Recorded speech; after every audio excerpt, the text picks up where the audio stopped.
back in that time, it was children sitting in rows. And in the Montessori environment, children are moving and they're sitting on the floor and they're sitting at a table. And people can misinterpret that as like, oh, you're letting the child rule the roost. And honestly, back when I was in college, that's what I thought Montessori was. And that's not it at all. And Heather brought in a time timer and was showing me, and that's the first time I had seen it. And I was like, Maria Montessori would be jumping for joy right now, truly. When there's trouble amiss, something's afoot. Yeah. We first look at the environment, then we look at ourselves, then we look at the child. Welcome to Rethink Time, the podcast brought to you by Time Timer. We'll explore how we teach, support, and experience time in the classroom, in therapy spaces, and in everyday life. Time is something that everybody has to navigate, whether you're a teacher or you're a parent or you're just somebody that struggles managing time yourself. We're going to be interviewing experts in the fields of education and neurodiversity to share real life strategies that you can use every day. And that way, time feels more understood to everyone in your life. Welcome to Rethink Time. I'm Kristen Barbercheck, and today we're going to be talking about Montessori. This is going to be your kind of Montessori one-on-one episode.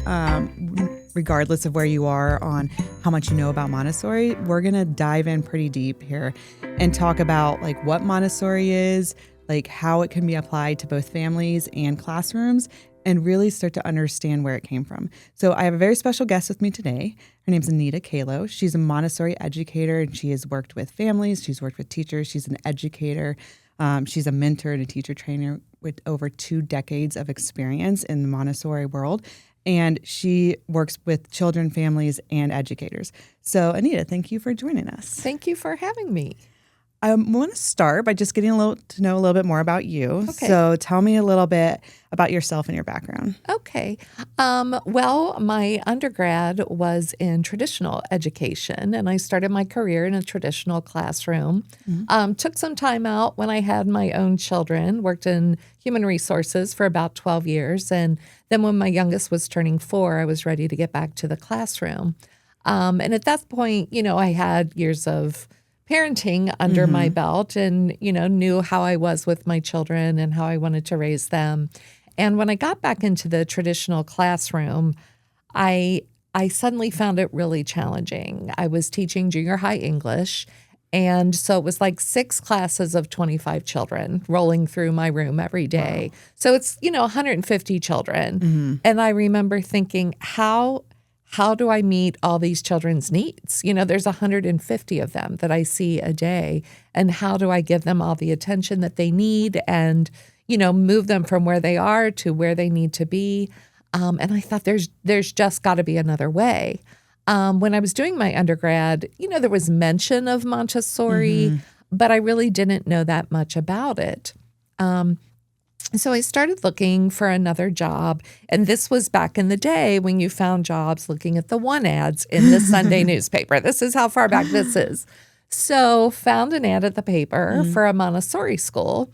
So I called and I went and observed, and I was like, oh my gosh, like this is how I parent. Like, and they're doing this in a school. I was just blown away. So I was fortunate enough to be hired at that program. After 5 months, began my Montessori training, and that was 20 plus years ago, and it's been a great ride ever since. Yeah. So how did so you said you first discovered it kind of like in college, but you didn't really come back to it until later when you're working with your kids and going back to work. Right. I can imagine. I'm sure all the teachers listening to this podcast can completely relate to this idea of like you have 150 students you're trying to meet the needs of. But absolutely, hearing it from a non-teacher perspective, of my speaking of myself, I'm like, holy cow, you don't think about that. Right. You don't think about how many children you're trying to educate. And I'm sure there are educators that are masterful at that, but that wasn't me. Yeah. I'm very relational. I really, really wanted to get, super involved in each child as far as, what do they need? What do they need in this moment? What do they need educationally? And how can I kind of bring them along to the next level? And I just wasn't able to do that with that many students in a day.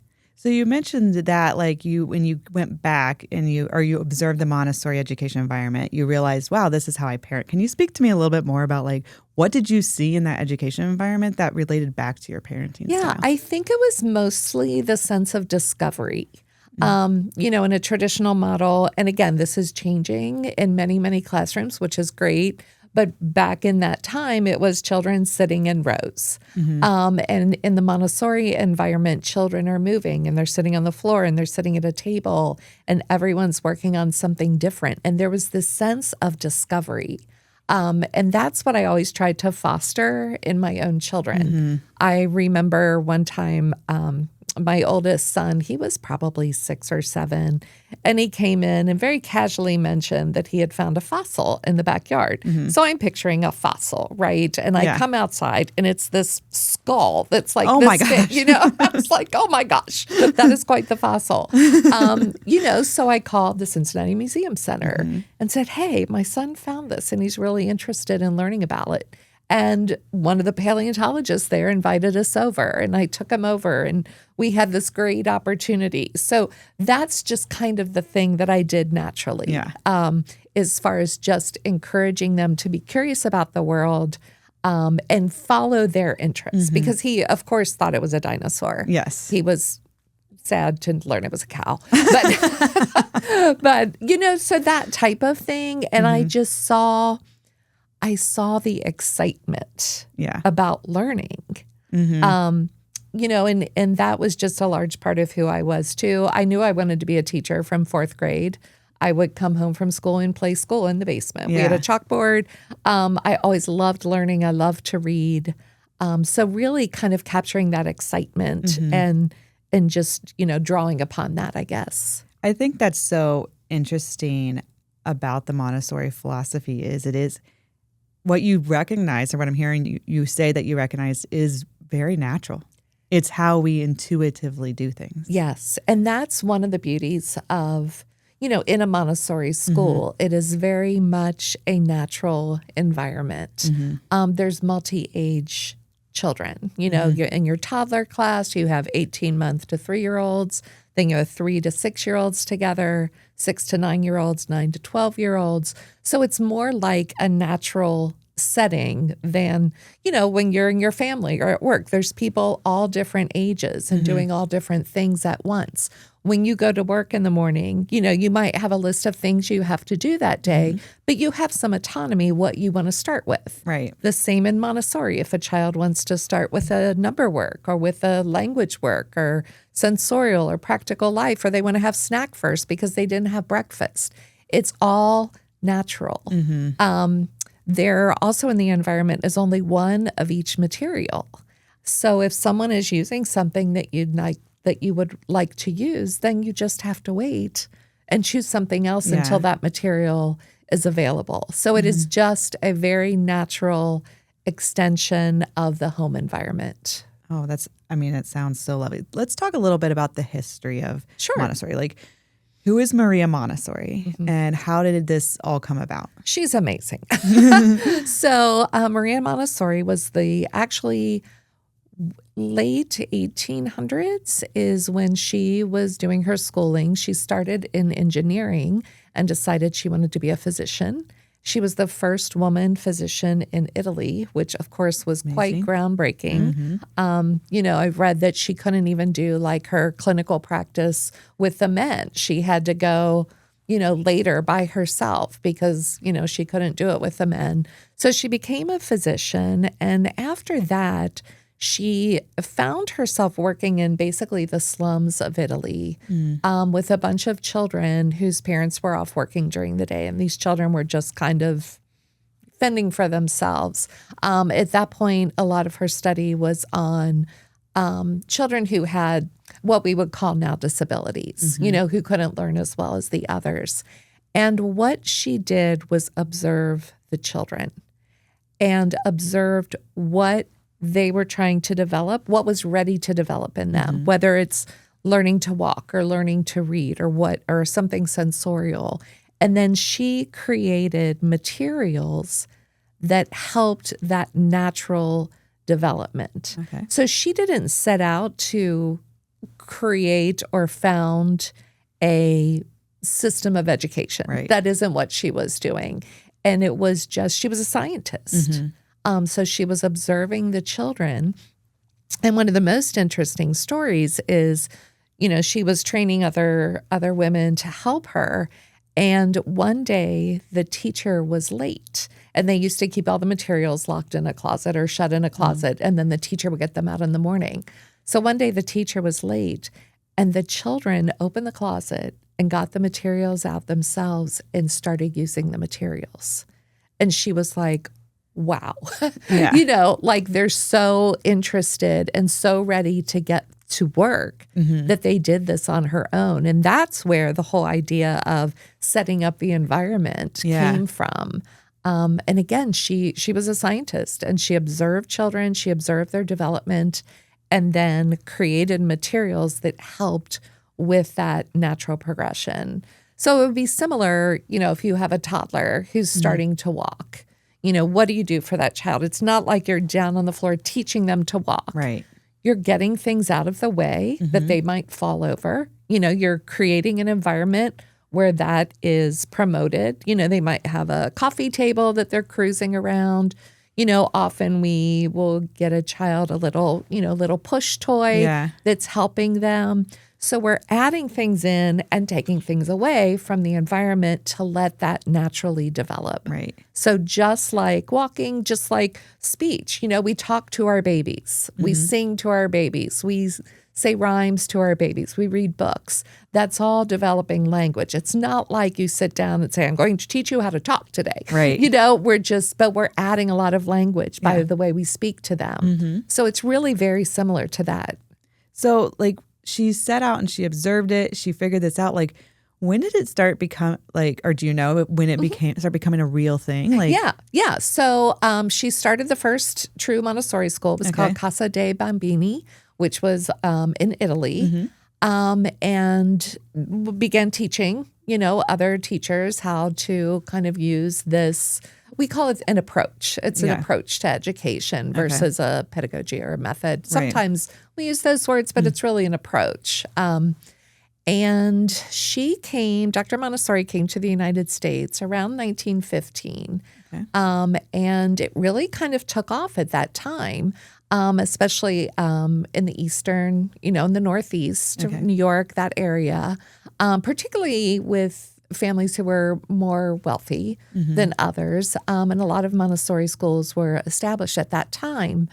After, it was around 1920, I believe, that there was a very popular educator. His name was Kirkpatrick, I believe. And he kind of poo-pooed it. He was very, strong in other theories of education. And he really spoke out against the Montessori method. And Dr. Montessori was just kind of like, okay, and just kind of went back to Europe and was doing your thing. So it wasn't until the 1950s that a woman named Nancy McCormick Rambosch was in Europe and learning about Montessori and going in the schools and seeing what was happening. And she was the one who was like, okay, we need to have this in the United States. So she came back from Europe and started the first Montessori school. It was in New York. And then interestingly, Cincinnati Country Day School, there was an administrator there who went to New York and he came back and wanted to start Montessori in Cincinnati. So that was the first Montessori school in Cincinnati, followed closely by Mercy Montessori and Summit Country Day, who all started the programs. And then the reason we have so many, Montessori is very well known in Cincinnati. In the mid-1970s, Cincinnati Public School began opening Montessoris in the public school. And they were the first public school system in the United States to have Montessori. So being here in Cincinnati is really great. It's a little Montessori hub. It is a hotbed. Yes, it is. It is. Lots of choices for parents. So that's great.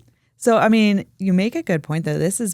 Montessori's been around for a long time. Yes. It's not a new concept, but I would venture to say it seems to have accelerated in popularity within probably the past 10 or so years. Yeah, it feels. Absolutely. Why do you think that is? Well, what is so amazing is Dr. Montessori was truly ahead of her time. And now that we have functional MRIs and we can see how the brain works, we're finding through science that what she determined just through observation is in fact how children develop.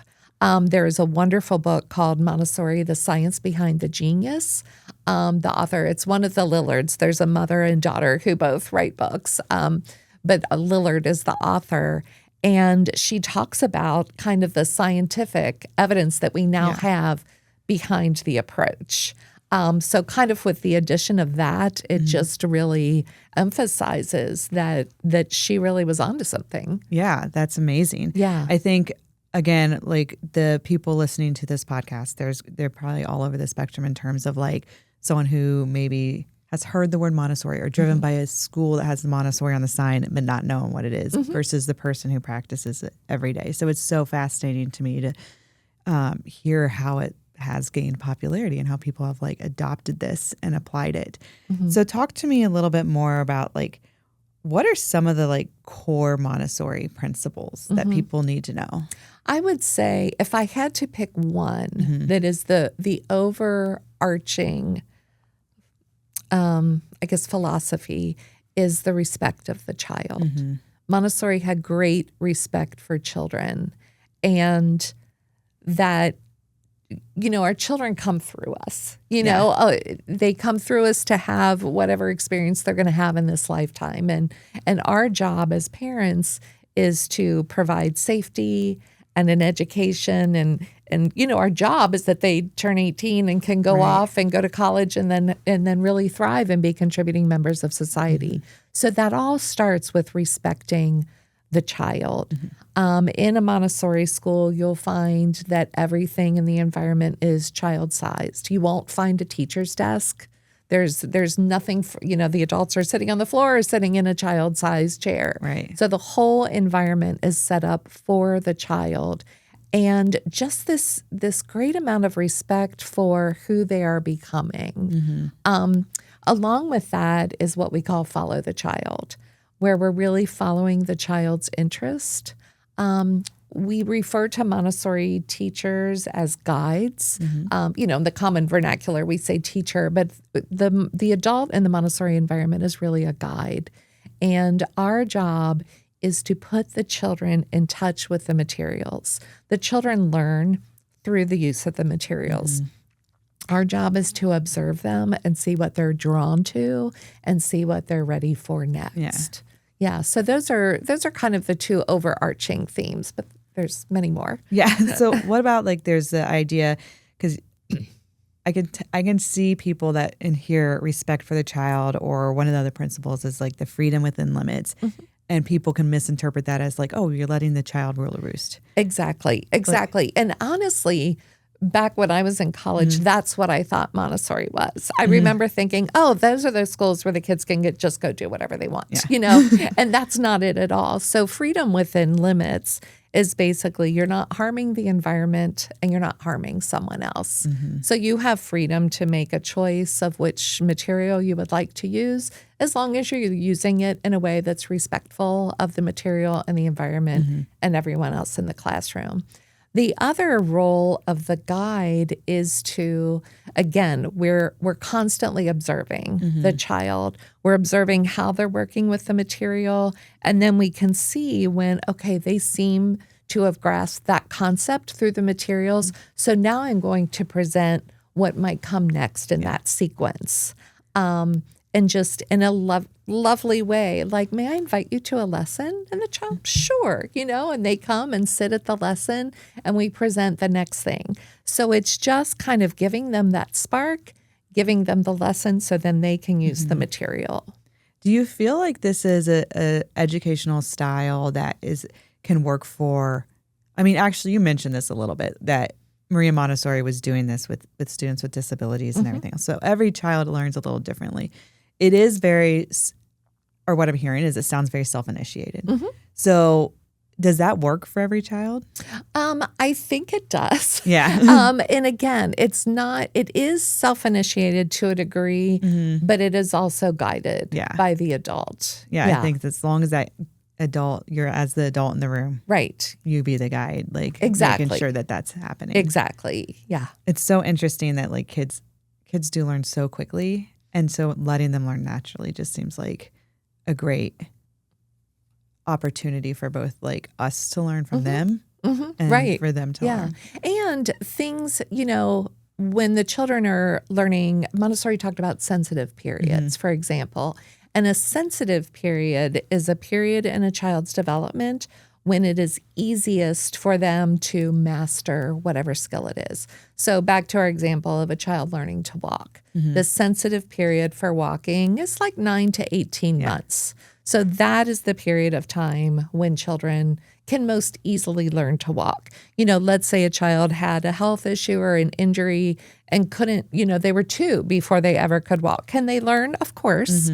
Would it be a little harder? Yeah, because they're past that sensitive period.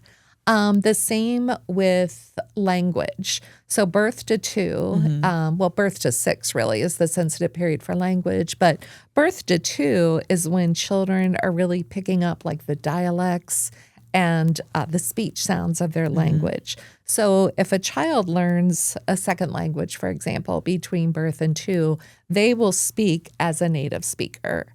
If as adults, if we learn a language It'll take me now, like 7 years. right. And we're never going to sound like a native speaker learning it as an adult. So there's that sensitive period for language.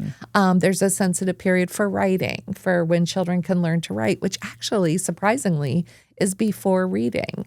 The sensitive period for writing is actually like 4 to 5.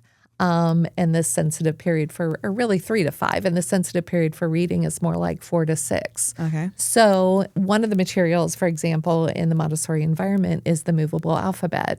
So children are learning the letter sounds through the sandpaper letters, and they begin composing words with the movable alphabet. We're not asking them to handwrite anything yet, but they're composing words, and often they can compose a rug full of 3-letter words, consonant, vowel, consonant words, and you ask them to read them back, and they just look at you. They can't read them back yet because the sensitive period for writing, for composing, comes before reading. So that's one of the things that Montessori observed was those sensitive periods. So we know when to introduce the child to different materials that will help with their development. Yeah, I think that speaks to the idea of like make that observation and making sure that when you're guiding that student and introducing the right things. So when I asked that question about self-initiation, it's like it doesn't necessarily have to be self-initiated if the guide is observing the right time. Correct. You just got to put the right pieces there. And get out of the way. Yeah, and get out of the way. Just get out of the way. Yeah, that's a great way to say it. Just get out of the way. Yeah. So let's talk a little bit about like the concrete to abstract. I mean, that's something as time timer, we use those words a lot, just talking about the timer itself. And of course. I don't know, honestly, like how much that resonates with everybody. Like, not that it resonates. I shouldn't say resonates. Like how much they understand what we mean when we say time is abstract and the timer makes it concrete. So like talk to me in Montessori terms, not necessarily about the timer itself, but just in general, what concrete means and what abstract means. Okay, sure. So I can give you an example through some of the materials that we use. And this is particularly in the 3 to 6 environment. So we have a classic Montessori material called the Pink Tower. You may have seen it. It's 10 cubes that are larger on the bottom and smaller on top. So when the children use the material, they carry each cube individually to their rug. And a little note on that, in the Montessori environment, all of your works are done on a rug or at a table. So if you're using the material that we call works, if you're using the material, no one else can touch it. A friend can come and say, may I watch you do your work? And the child can decide yes or no. But the benefit to that is that the child is really able to concentrate. It's not children all trying to grab at pieces and you're trying to build something and somebody else is ripping it out of your hand because they want it. So again, that's another part of freedom within limits, right? If someone else is using the material, you can't use it. So anyway, with the Pink Tower, the smallest is just a little tiny cube. And the child picks it up and carries it to the rug and sets it down. And then they walk back and get the next one and sets it down. And the cubes are getting bigger and bigger and bigger. So what it's doing is putting into a concrete form the abstract concept of big and small. You say something is small. Well, what does that mean? Something is big. What does that mean? But they're carrying a small cube, and then they're carrying a large cube or a big cube, and they're feeling that with their hands. Oh, this is small. And then the second step is adding the language. This is small. This is big. And then the same thing, like the next step after that is called the red rods.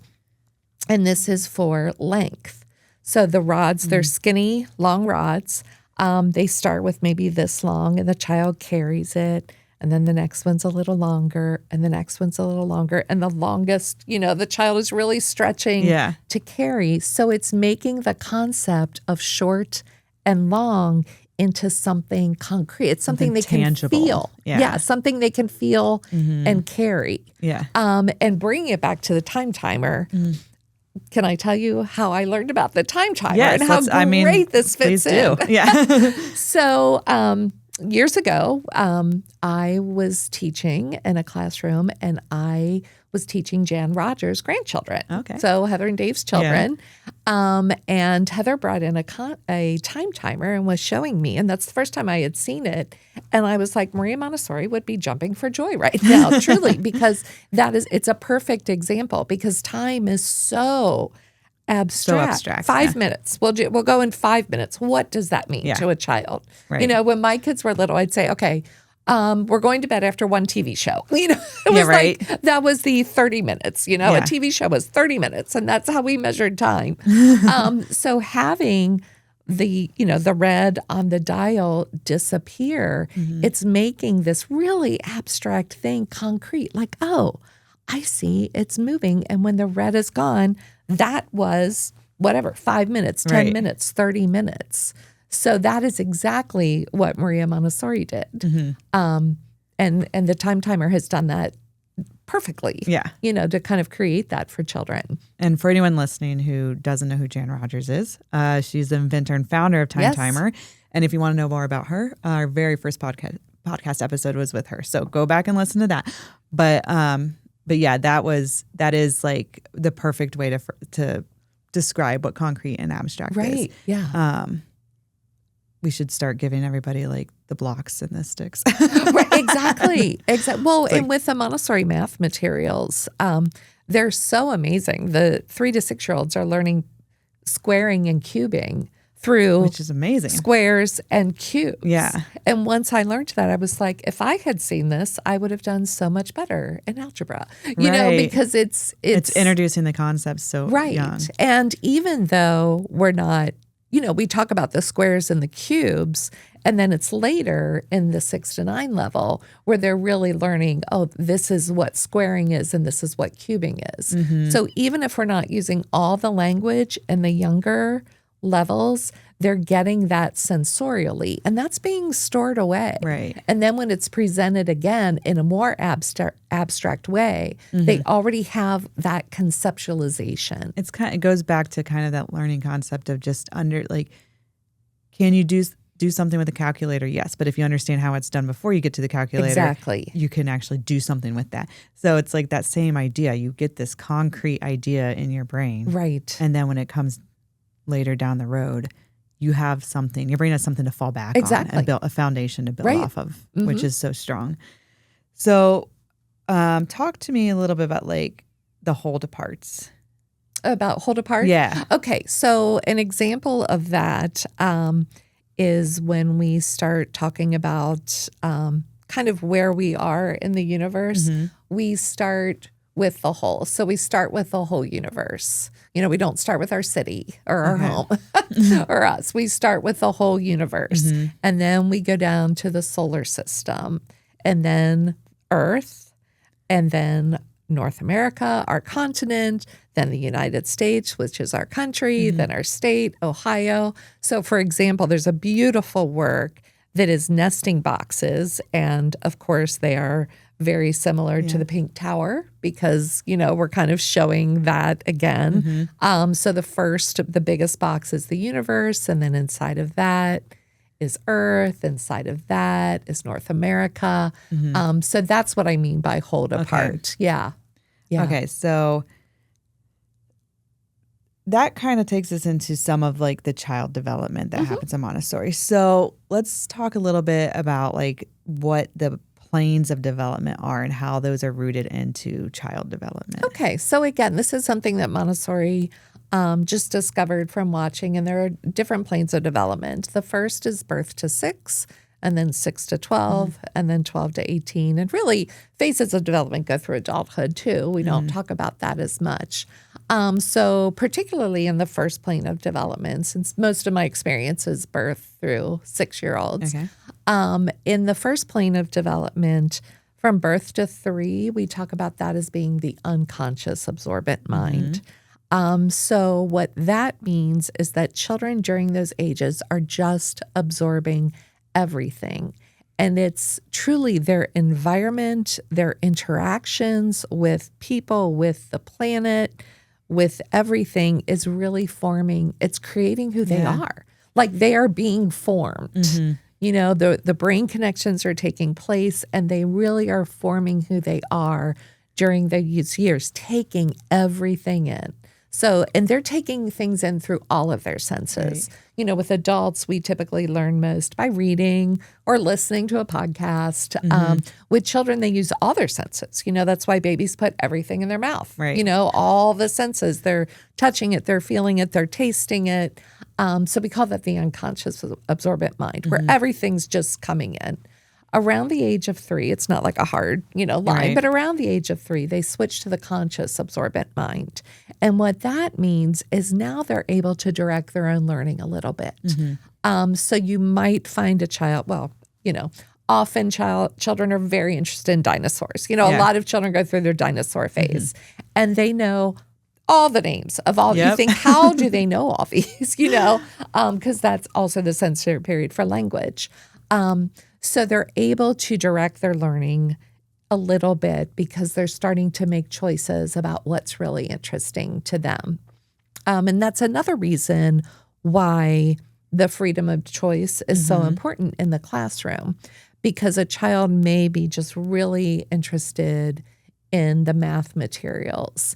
And so if they, it could be they have a week and that's all they do is math work. And that's great. There's nothing saying they have to do different things or get a bunch of things done during the day. So they start to become a little more directed in their learning.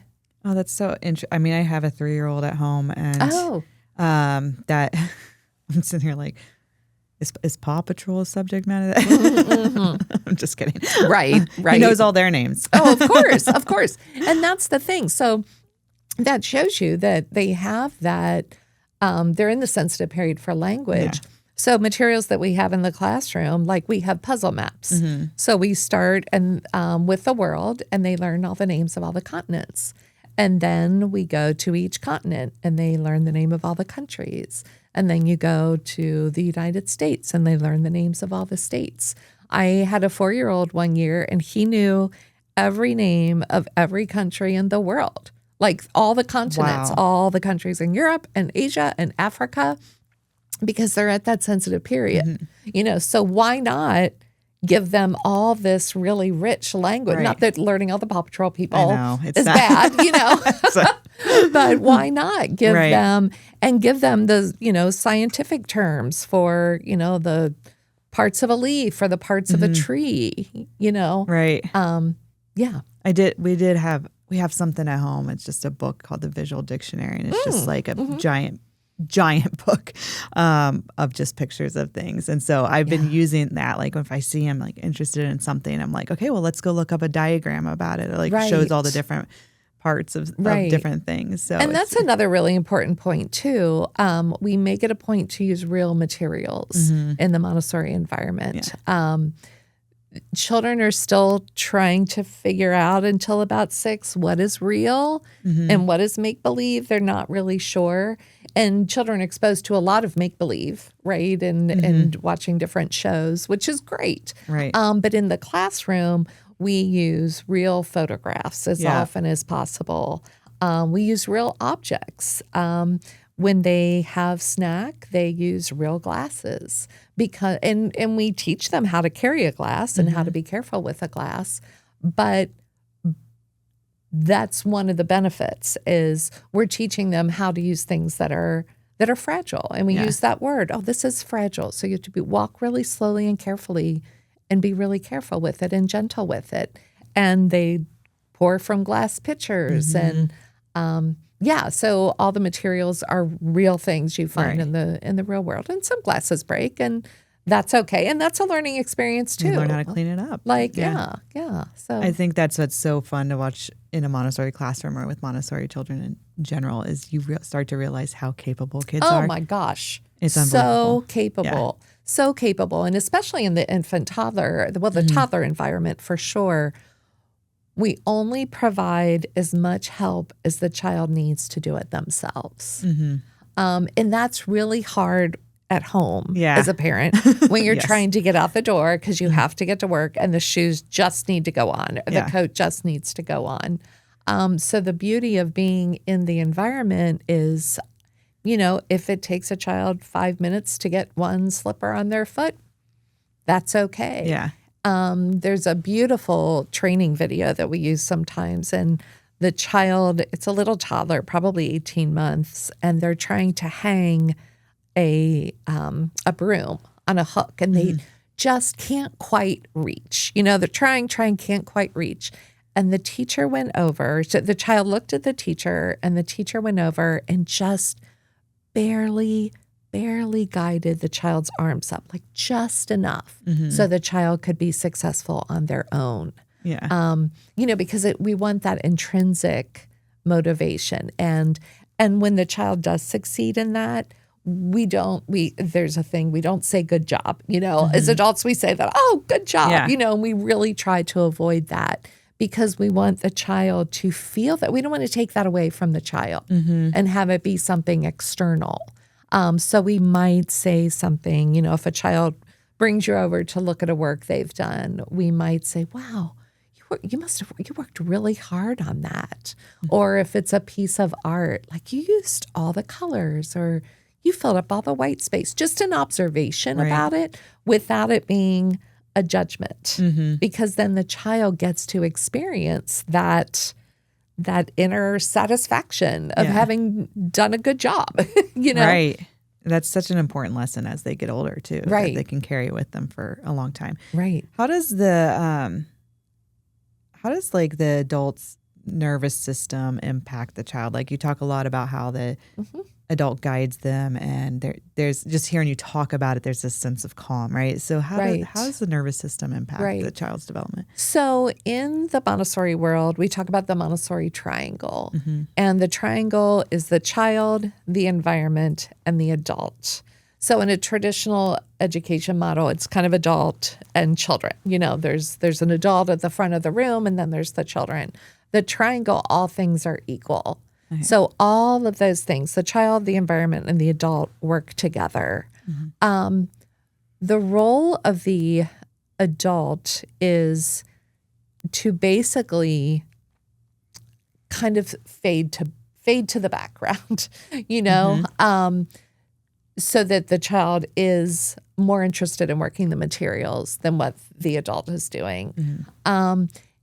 Everything in the environment does allude to peace and calm. Again, the natural materials, there's a natural beauty in the environment, and the adult is very much a part of that.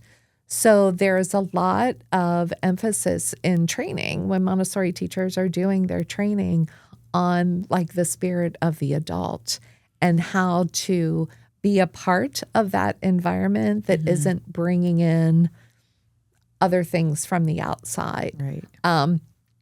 So I, in my general life, am pretty animated and loud and boisterous. Yeah. And I remember when I was teaching an early childhood classroom, my daughter came and observed one day, and she was like, who are you? Because I was just kind of in that zone where I was just very peaceful and talking very quietly, and we move very slowly.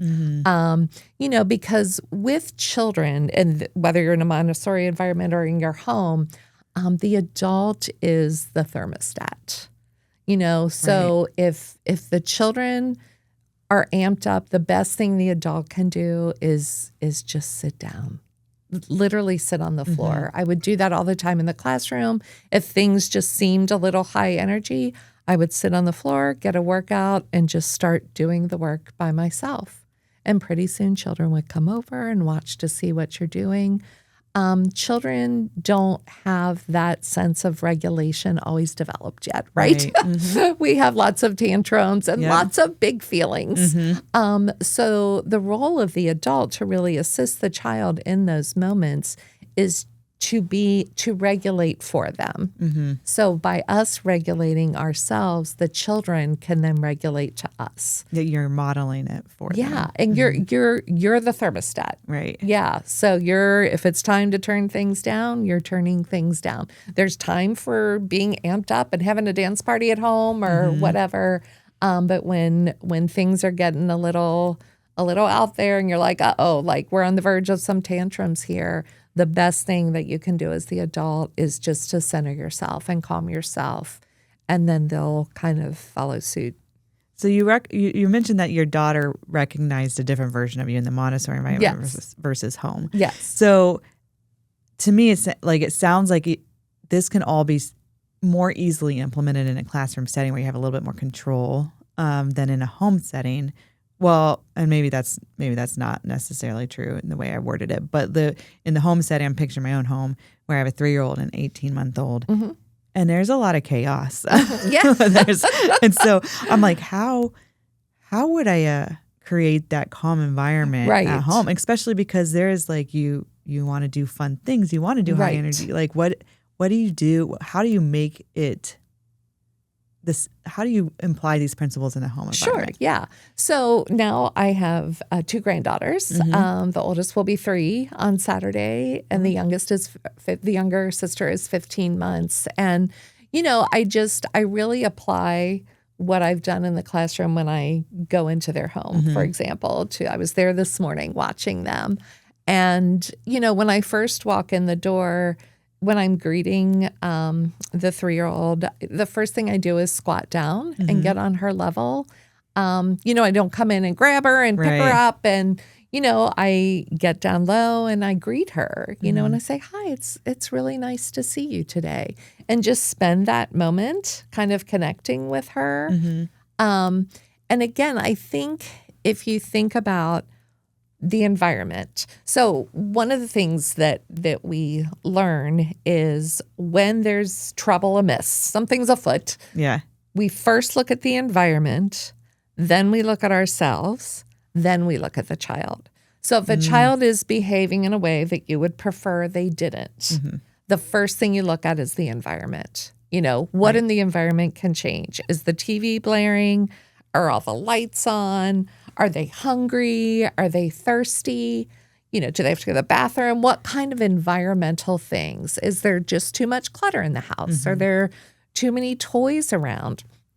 A lot of children are just overstimulated by a lot of visual things. And a lot of toys, what I've noticed is a lot of toys today, they all make noise. All of them, yeah. My gosh, they all make noise. And this is all really stimulating for their nervous system, right? So what are some things in the environment that we can either remove or we can add? Maybe we remove just a bunch of it and rotate our toys. Have a couple of shelves where their toys go. Everything doesn't have to be out at once. Right. You can have a closet full of things and you can rotate.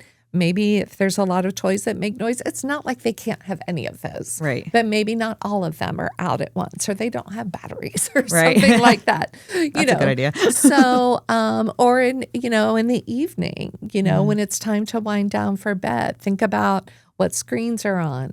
How's the lighting? Are the overhead lights on? All of those things can affect the child. Another thing I do when I go over to my granddaughter's house is I immediately put on classical music. on is the a good idea Bluetooth. as well. And, just Yeah. kind of trying to create this beautiful space.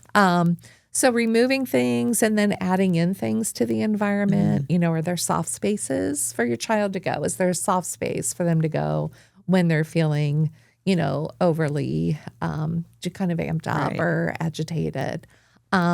So the environment is first, and then we look at ourselves. What energy am I bringing? Am I stressed? Am I trying to get out the door? And again, it is very different parenting versus being in the classroom. Yeah. Because like I said, in the classroom, if it takes a child 5 minutes to get their shoes on, that's okay. You can take as long as you want. But at home, there are different things. So how can we set that up so it's as easy as possible? Giving limited choices. You can wear these shoes or these shoes. Right. With getting dressed in the morning, 2 sets of clothes. You can wear this or this, not go in your closet And pick something out. And pick something out, giving limited choices. And then for yourself, how stressed am I? Am I giving myself enough time in the morning to get out the door? What are some things that would make the morning more smooth? Is the TV on before we're trying to get out the door? That can really be a distraction. Can I make the pancakes the night before? Ways to kind of keep yourself calm. Yeah.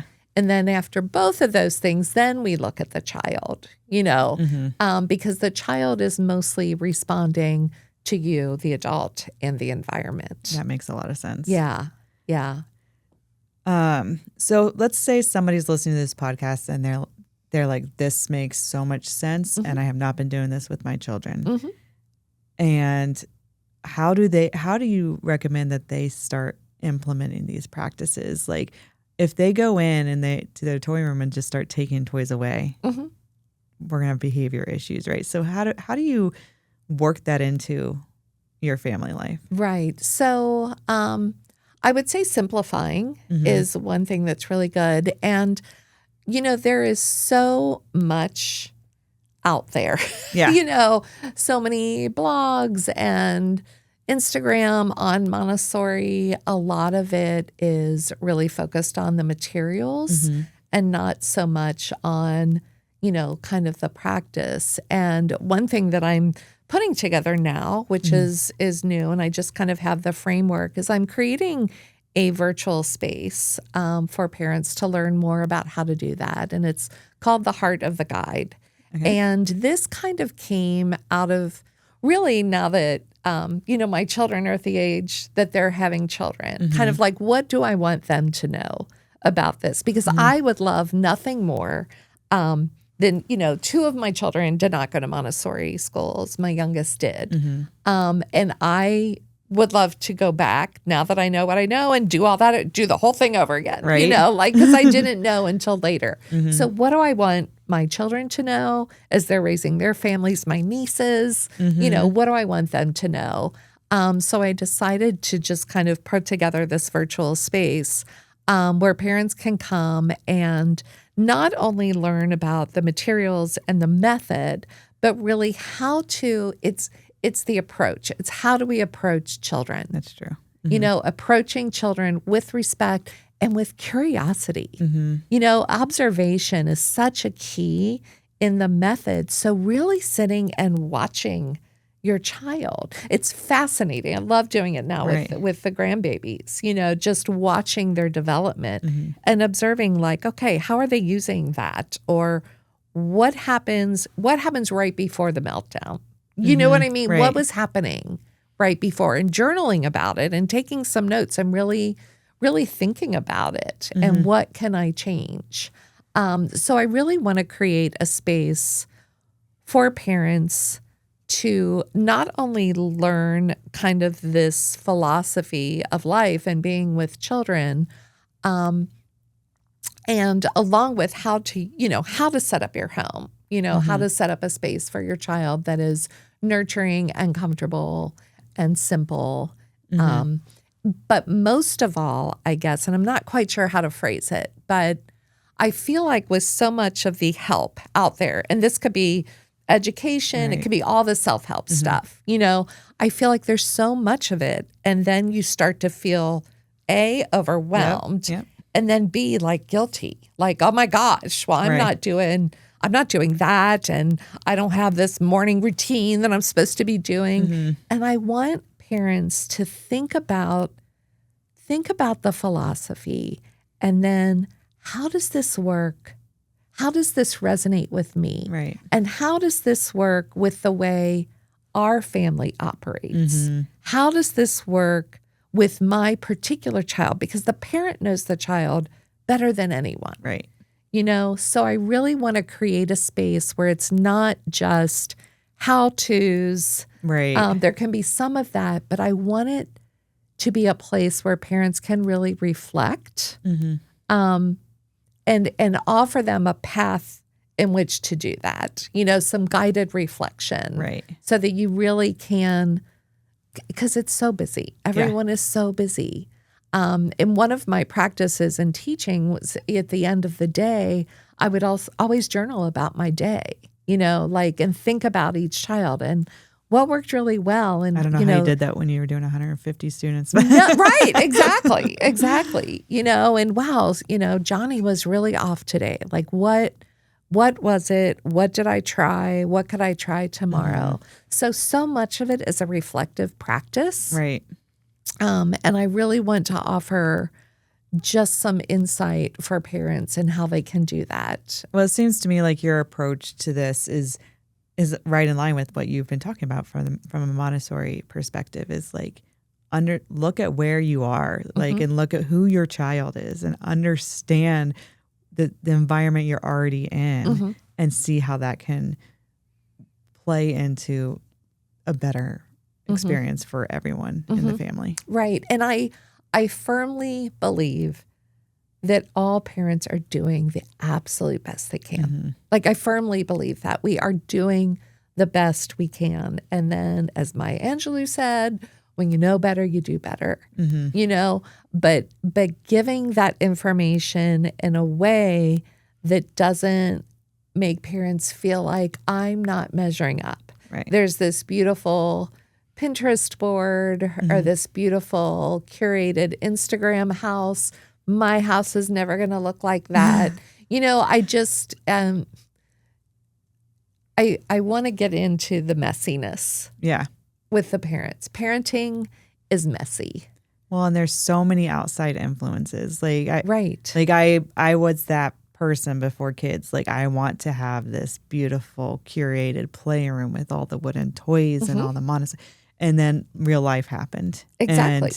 And my kids have friends that teach them about Paw Patrol, or they, Right. you know, they Because all when this they stuff live in the happens. world. Exactly. So it's really, I love your approach to what you're doing. So And I guess just helping parents really identify too, like, what are their core values? What are our core values as a family? You know, and then just kind of use that as just kind of a guiding light. yeah.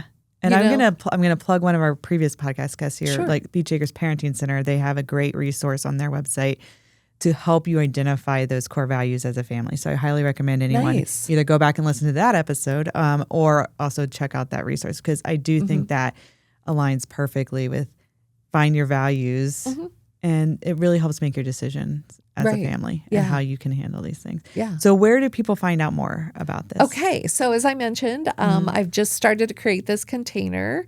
So I have a website. It's theheartoftheguide.com. So they can go to the website.